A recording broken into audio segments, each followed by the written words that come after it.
Perkenalkan, nama saya Igusti Gedemade Satya Baskara dengan NIM 24135111069. Di sini saya akan menjelaskan pengertian dari penginderaan jauh yang terdiri dari definisi umum, tujuan, dan konsep dasar. Yang pertama di sini ada definisi umum dari penginderaan jauh, yaitu adalah seni atau teknik untuk memperoleh informasi tentang suatu objek tanpa melakukan kontak langsung, yang biasanya kita dapat dari suatu gelombang elektromagnetik dari objek tersebut. Selanjutnya ada tujuan dari penginderaan jauh ini sendiri untuk mengumpulkan dan menganalisis data tentang permukaan bumi guna mengenali objek dari suatu wilayah. Contohnya pada saat kita melakukan pemetaan. Selanjutnya ada konsep dasar. Di penginderaan jauh ini dibagi menjadi dua, yaitu penginderaan jauh pasif dan penginderaan jauh aktif. Penginderaan jauh pasif ini adalah penginderaan jauh yang menggunakan energi alami, contohnya citra foto udara. Sedangkan penginderaan jauh aktif ini menggunakan energi buatan yang dipancarkan oleh sensor itu sendiri, misalnya radar. Nama saya Ahmad Dirga Julian dengan NIM 24135111065. Di sini saya akan menjelaskan tentang prinsip dasar energi elektromagnetik.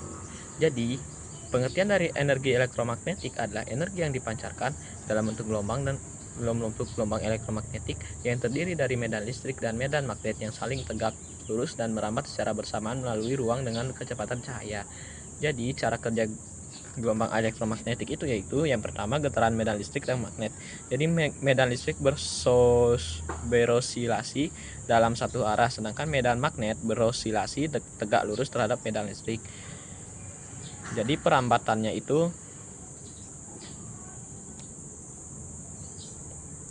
perambatan gelombang ini bergerak merambat dengan kecepatan cahaya sekitar 3 kali 10 pangkat 8 meter per second di vakum. Energi. Gelombang membawa energi yang dapat diserap dan dipantulkan oleh objek yang dilalui. Jadi fenomena gelombang elektromagnetik. Yang pertama yaitu pantulan atau refleksi.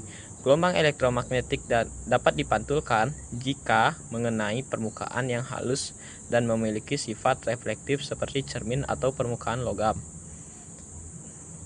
2. Sudut pantulan sama dengan sudut datang hukum pantulan. Jadi adapun contohnya yaitu gelombang radio yang dipantulkan oleh ionosfer untuk komunikasi jarak jauh. Yang kedua yaitu penyerapan atau absorpsi. Gelombang elektromagnetik dapat diserap oleh material yang menyebabkan energi gelombang diubah menjadi bentuk energi lain. Misalnya misalnya panas. Tingkat penyerapan tergantung pada sifat material dan panjang gelombang elektromagnetik. Contoh penyerapan sinar ultraviolet oleh ozon di atmosfer. Sekian dari saya, terima kasih. Perkenalkan, nama saya Gusti Ngurahari Ataniase dengan awalan NIM 23, akhiran NIM 041. Saya akan menjelaskan sumber data sensor, satelit, pesawat UAV, perbedaan sensor aktif dan pasif beserta contohnya. Sumber data dapat data penginderaan jauh dapat diperoleh dari satelit, UAV, pesawat maupun UAV. Satelit unggul dalam cakupan wilayah luas dan pengamatan jangka panjang. Pesawat digunakan untuk wilayah yang lebih spesifik dengan resolusi tinggi. Sedangkan UAV lebih fleksibel, membiayai relatif rendah dan efektif untuk area terbatas dengan detail tinggi. Nah, bisa lihat dari gambar di situ ada sensor pasif. Sensor pasif bekerja dengan menangkap energi alami yang dipantulkan atau dipancarkan objek seperti cahaya matahari. Contohnya sensor pasif adalah kamera optik dan sensor multispektral yang terdapat pada satelit Landsat dan Sentinel. Kedua ada sensor aktif. Berbeda dengan sensor pasif, sensor aktif menghasilkan energi sendiri dan merekam pantulan dari objek. Dengan cara ini, sensor aktif dapat bekerja siang maupun malam dan menembus awan. Contohnya adalah radar synthetic aperture radar atau SAR dan LIDAR light detection and tracking yang mampu memberikan informasi detail mengenai struktur permukaan bumi. Terima kasih. Selanjutnya dijelaskan oleh teman saya. Perkenalkan, nama saya Faustus Fatari dengan NIM 2413511045. Di sini saya akan menjelaskan tahap akuisisi data. Tahap akuisisi data adalah langkah awal penginderaan jauh, yaitu proses mengumpulkan informasi dari permukaan bumi menggunakan satelit, pesawat, drone, atau wahana lain tanpa kontak langsung. Kemudian ada proses akuisisi data. Yang pertama, sensor menangkap energi yang dipantulkan atau dipancarkan objek seperti cahaya tampak, inframerah, dan gelombang mikro. Selanjutnya, data direkam menjadi citra atau data mentah. Selanjutnya, data dikirim ke stasiun penerima di bumi. Selanjutnya, ke pemanfaatan data. Data hasil akuisisi digunakan untuk pemetaan lahan dan tata ruang, pemantauan lingkungan dan cuaca, serta deteksi perubahan tutupan lahan dan bencana. Sekian dari saya, terima kasih. Oke, perkenalkan, nama aku Iqbal Aprila dengan NIM 2413511052. Saya akan menjelaskan soal nomor 5, yaitu tahap pemrosesan koreksi radiometrik dan geometrik serta alasan perlunya tahap ini. Pemrosesan citra, koreksi radiometrik, memperbaiki nilai piksel agar sesuai kondisi sebenarnya, mengurangi efek sensor, atmosfer, dan pencahayaan. 2. Koreksi geometrik, yang pertama menyesuaikan posisi piksel agar sesuai koordinat bumi, menghilangkan distorsi akibat pergerakan sensor, rotasi bumi, atau topografi.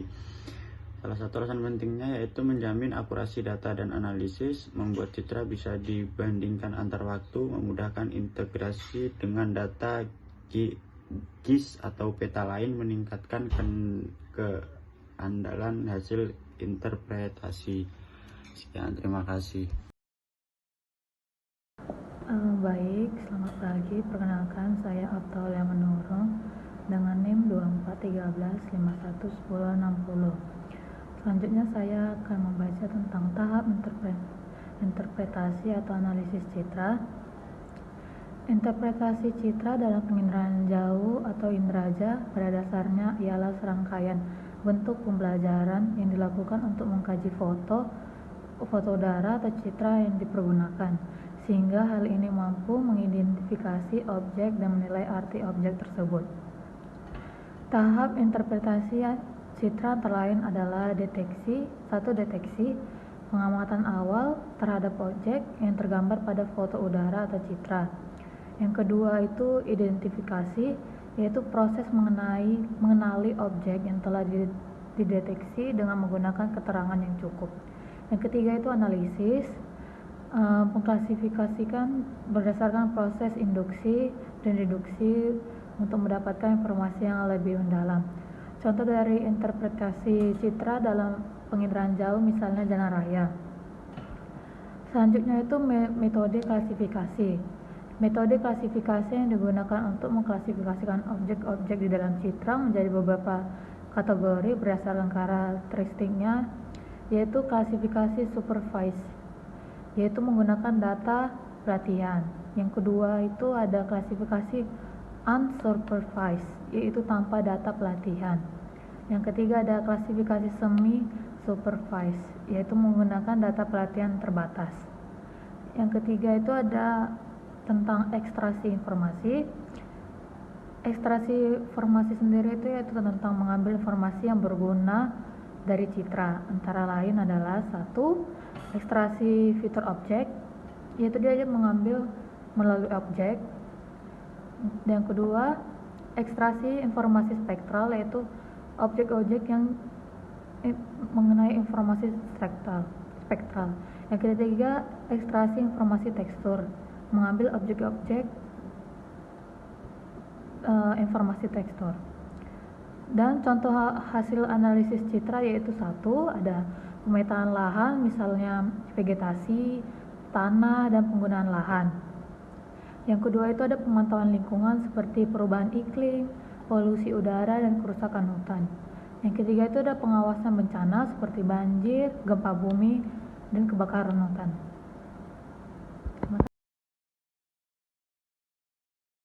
Selanjutnya, perkenalkan nama saya Ilham Alamsyah dengan NIM 241351013. Saya akan menjelaskan bentuk akhir dari analisis data disajikan agar mudah dipahami, dianalisis, dan dimanfaatkan untuk pengambilan keputusan. Jadi yang pertama itu ada peta tematik, menampilkan distribusi spasial fenomena tertentu, misalnya peta tutupan lahan, sebaran mangrove, dan kualitas perairan. Yang kedua ada model 3D, yaitu visualisasi bentuk permukaan bumi, topografi, atau struktur ekosistem untuk pemahaman lebih realistis. Dan yang ketiga integrasi dengan GIS atau memungkinkan data analisis spasial lebih lanjut seperti overlay data, serta mendukung perencanaan dan manajemen wilayah. Sekian, terima kasih. Baik, di sini saya akan menjelaskan aplikasi penginderaan jauh dalam bidang lingkungan dan pertanian. Penginderaan jauh memanfaatkan satelit, pesawat atau drone untuk memantau bumi tanpa kontak langsung. Teknologi ini penting untuk lingkungan seperti memantau hutan, kualitas air, dan perubahan ekosistem, serta untuk pertanian guna memeriksa kesehatan tanaman, kondisi lahan, dan perkiraan hasil panen secara cepat dan akurat. Lalu ada manfaat dan tujuannya. Yang pertama di bidang pertanian. Dalam pertanian, penginderaan jauh membantu meningkatkan produktivitas dan mengurangi pemborosan. Satelit dan drone memudahkan perencanaan tanam panen, mendeteksi kekeringan atau serangan hama, dan menyediakan data luas tanpa survei manual. Lalu teknologi ini mengoptimalkan proses budidaya dari awal tanam hingga panen, meningkatkan efisiensi penggunaan air, pupuk, dan pestisida, sekaligus menjaga ketahanan pangan berkelanjutan. Lalu ada di bidang lingkungan, penginderaan jauh penting untuk konservasi alam. Teknologi ini memberi data akurat untuk memantau hutan dan keanekaragaman hayati, mendeteksi bencana alam lebih dini, serta mendukung kebijakan pengelolaan air. Hasil pengamatan satelit juga membantu memantau perubahan ekosistem dan menjadi dasar keputusan konservasi serta mitigasi perubahan iklim secara efisien dan hemat biaya. Lalu ada metode dan parameter yang dipantau. Di bidang lingkungan, metodenya satelit optik, yaitu Landsat dan Sentinel-2. Yang kedua radar atau SAR, Sentinel-1 untuk area berawan. Yang ketiga analisis multitemporal, perbandingan citra lintas waktu. Lalu parameter yang dipantau, yang pertama luas tutupan hutan, yang kedua indikator kualitas air dari klorofil A, keruhan, dan suhu. Lalu yang ketiga jumlah atau lokasi hotspot kebakaran. Lalu di bidang pertanian, metodenya yang pertama indeks vegetasi NDVI dan EVI. Yang kedua time series, pemantauan pertumbuhan tanaman. Yang ketiga drone atau UFV, citra detail tingkat peta. Yang keempat machine learning, prediksi produktivitas. Dan parameter yang dipantau, yang pertama nilai NDVI atau EFI, yang kedua kelembapan tanah, tingkat stres air, dan yang ketiga luas area tanam dan pola pertumbuhan. Lalu selanjutnya ada studi kasus di bidang lingkungan dan pertanian.